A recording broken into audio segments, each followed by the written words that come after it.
E agora a gente muda um pouquinho de assunto. Quero te perguntar aí, hein? Você já teve dor de cabeça aí com plano de saúde? Já precisou sair de um plano, entrar em outro plano e aí tem a carência? Já precisou de uma cirurgia? Não foi atendido no momento que você necessitava? Enfim, tantas dúvidas, né, que incorporam a questão dos planos de saúde, que hoje a gente, claro, chamou aí um advogado especialista nesse assunto para tirar, então, as nossas dúvidas sobre planos de saúde. E eu vou receber aqui ele, que é o Vinícius Jalagés. Tudo bem, Vinícius? Bom dia, bem-vindo. Tudo jóia? Bom dia. Prazer recebê-lo aqui. Realmente, né, você como atuante aí na área, imagino que tenha várias dúvidas, né? Chegam várias pessoas, clientes, realmente, né, com dúvidas corriqueiras sobre planos de saúde, né? Porque acabou, na verdade, o que era para facilitar, muitas vezes acaba virando uma dorzinha de cabeça, né? O que aconteceu? Sim, Renata. Inicialmente eu gostaria de agradecer a oportunidade em poder participar do seu programa e queria também saudar todos os telespectadores agora presentes. Obrigada. Em relação aos questionamentos no que dizem respeito a plano de saúde, como você mesma disse, existem diversos questionamentos. Questionamentos referentes à rescisão, à obrigatoriedade ou não de fornecimento de medicamento importado, a carências. Eu acho que nós podemos começar falando da carência, que é uma... Exatamente, né? Às vezes a pessoa vai entrar num plano, ou às vezes ela vai trocar de plano e aí fala...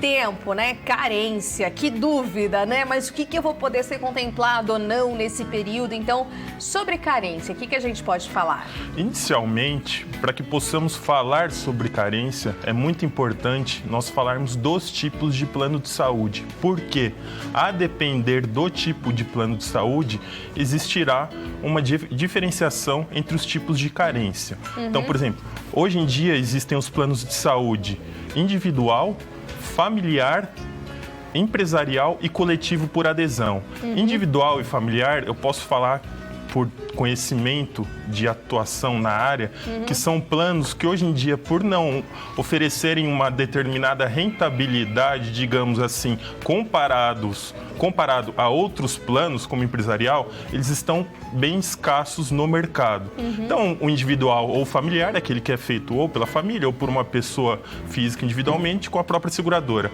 O empresarial, feito por uma coletividade, digamos assim, e os coletivos por adesão são aqueles feitos por entidades de classe. Como assim? Associação dos advogados, funcionários públicos, médicos.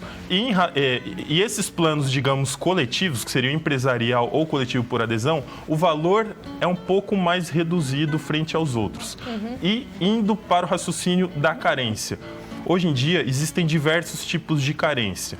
Carência de 24 horas para casos de urgência ou emergência.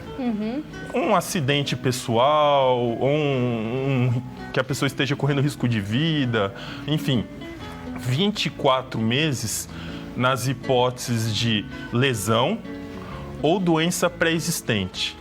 E aqui é importante nós fazermos uma observação. Infelizmente, as seguradoras, as empresas de plano de saúde, elas não solicitam hoje em dia um exame clínico, digamos assim.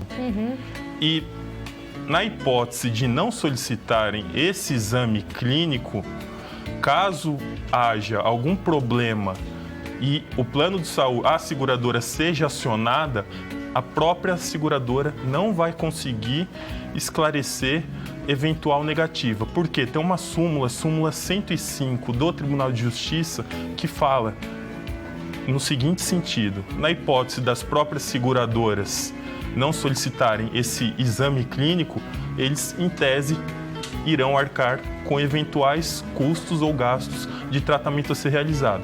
Então, voltando, falei da carência de 24 horas. Sim, para casos, né, emergenciais. Urgências ou emergências. 24 meses para lesões ou doenças pré-existentes. 300 dias para partos a termo. não contando parto prematuro, e muita gente não sabe o que é parto a termo. É aquele parto que já possui uma data estipulada para a realização do nascimento. E 180 dias para as demais hipóteses, que aí as próprias seguradoras tentam justificar a eventual negativa com através base dessas eventuais hipóteses genéricas. Então, assim, esse é um assunto bem importante, carência, e que está atrelado. E acontece muito, né, em casos de gestação, que a gente vê, né, e aí não tem a cobertura, enfim, isso é bem comum, né, ocorrer. Isso é bem comum, e por que eu falei no começo do a termo? Não, no começo da resposta, a diferenciação dos planos de saúde.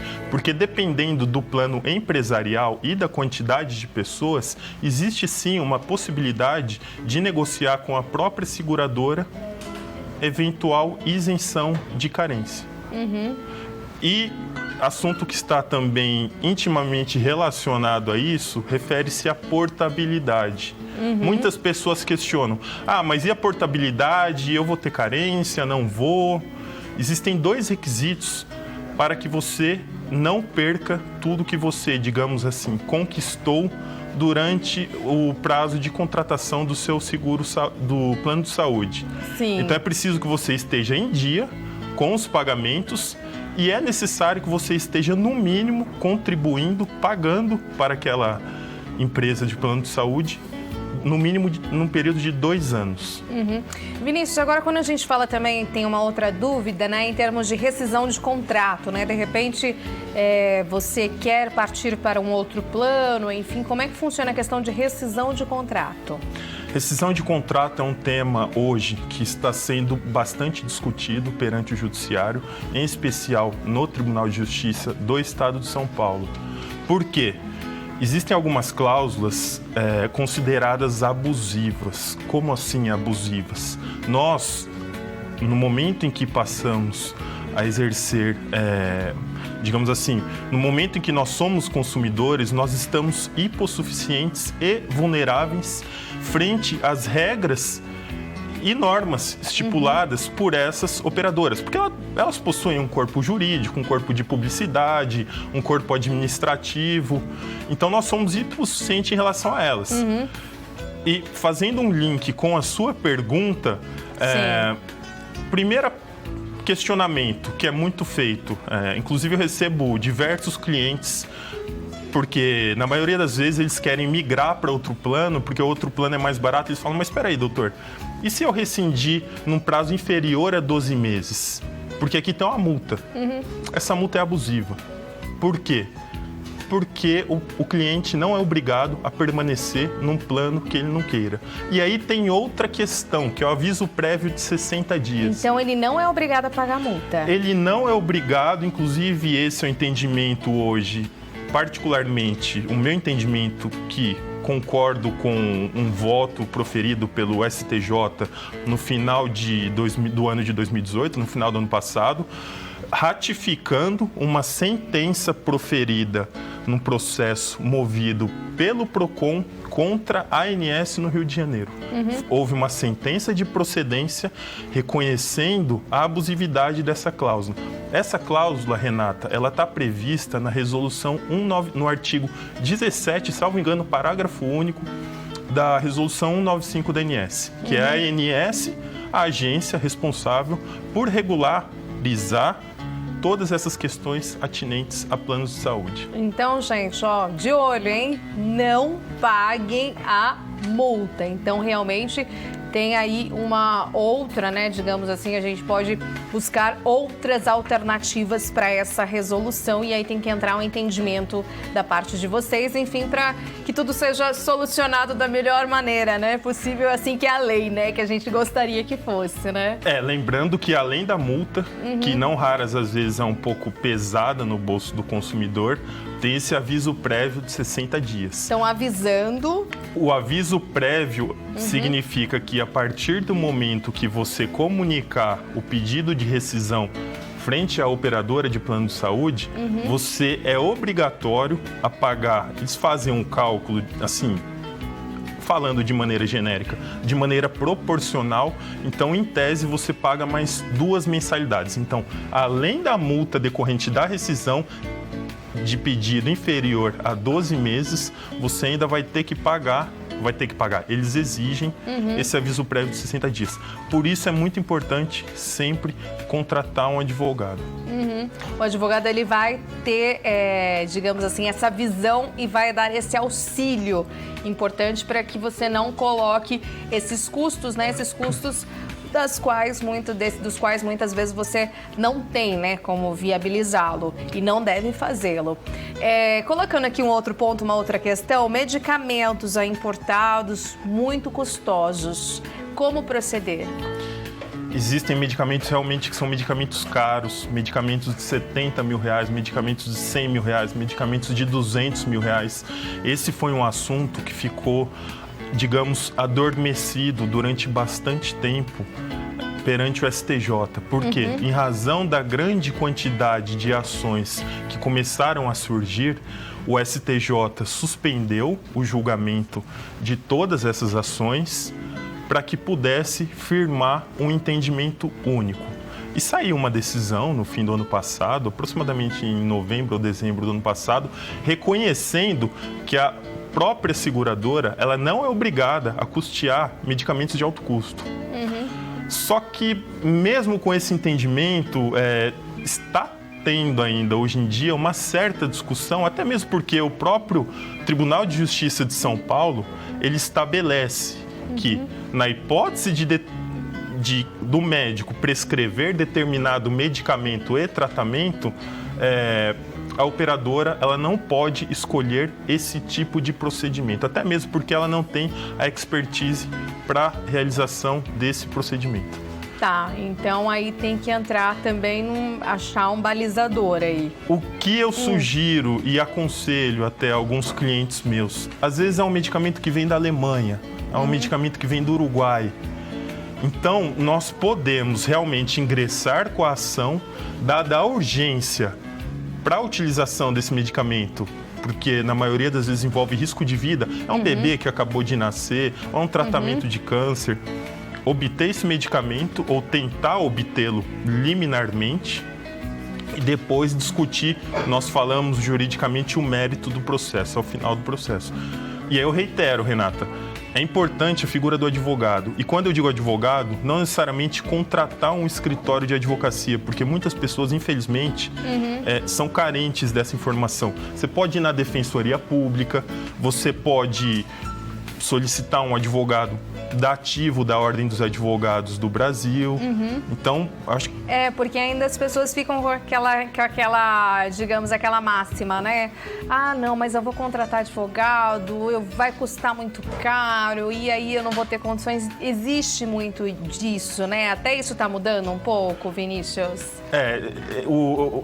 Em especial, na minha profissão, eu procuro difundir a informação. Então, eu procuro dar palestras, eu procuro passar informações, até mesmo por WhatsApp, porque eu acho que a população é carente. E a partir do momento que a população se conscientizar e que nós possamos ou pudermos contribuir com 1% que seja, nós iremos com certeza construir um Brasil melhor e um futuro melhor para nós e especial para os nossos filhos. Com certeza. Tem uma outra questão, assim, que é uma dúvida que é muito, né, corriqueira também, Vinícius, que é em relação a algumas cirurgias, né, em especial também cirurgia bariátrica, né? Convênio cobre, convênio não cobre, qual o procedimento, pré, pós, enfim, me fale um pouquinho desse cenário. Cirurgia bariátrica é um assunto tormentoso. Fertilização in vitro é outro assunto tormentoso. Cirurgia de reconstrução de mama é outro assunto tormentoso. Mas, enfim, eu vou tratar de maneira objetiva, tentarei ser breve e objetivo em relação a cada um. Cirurgia bariátrica. O entendimento do Tribunal de Justiça do Estado de São Paulo hoje é no sentido de que, sim, os planos de saúde devem realizar esse tipo de cirurgia, desde que tenha um IMC acima de 5. Existem algumas regrinhas, como se fosse uma tabela. E além desse IMC, as comorbidades. Que são casos, por exemplo, de hipertensão, vamos supor, trombose, que são casos que realmente a pessoa está com um problema. Além do sobrepeso, né? O sobrepeso que acarretou outras situações, né? Além do sobrepeso. Então, no meu entendimento, sim. Em relação à cirurgia in vitro, existe uma lei que trata do assunto, existe um artigo específico. E tem uma fila enorme, né? Só abrindo aspas assim, o que tem, né? De pessoas, enfim, que tem realmente o sonho de ser pai, de ser mãe, e que não tem a viabilidade econômica aí, de repente, para, enfim, arcar, né, com esses custos que a gente sabe que são muito altos e muitas vezes não é 100% garantido e realmente que precisa, né, desse auxílio, dessa ajuda a mais, né, dos planos. Sim, infelizmente é lamentável, nossa saúde pública está uma calamidade e eu recebo clientes no meu escritório que perdeu o marido decorrente de uma falta de medicamento no hospital público ou inexistência de vaga na própria UTI. Então, assim, tem uma fila enorme e todos, infelizmente, na grande maioria, são casos de urgência que precisam ser realizados. E para encerrar, em relação a esse aspecto das cirurgias, em relação à cirurgia reconstrutiva de mama, ela já era tratada na própria Lei 9656 de 98, que é a lei que rege os planos de saúde, e também numa lei específica. Especificamente em dezembro, acho que, salvo engano, foi 20 de dezembro de 2018, o ex-presidente Michel Temer sancionou uma lei, a Lei 13.770 de 2018. Eu até tive a felicidade de publicar um artigo nesse sentido, num site jurídico. E alterou, essa lei alterou 2 artigos, tanto da Lei 9656 quanto da lei que já tratava da cirurgia reconstrutiva, fazendo com que os próprios pacientes tenham um atendimento mais, digamos assim, seguro. Certo, mais seguro e mais digno, né? É a palavra além da segurança, né? Realmente.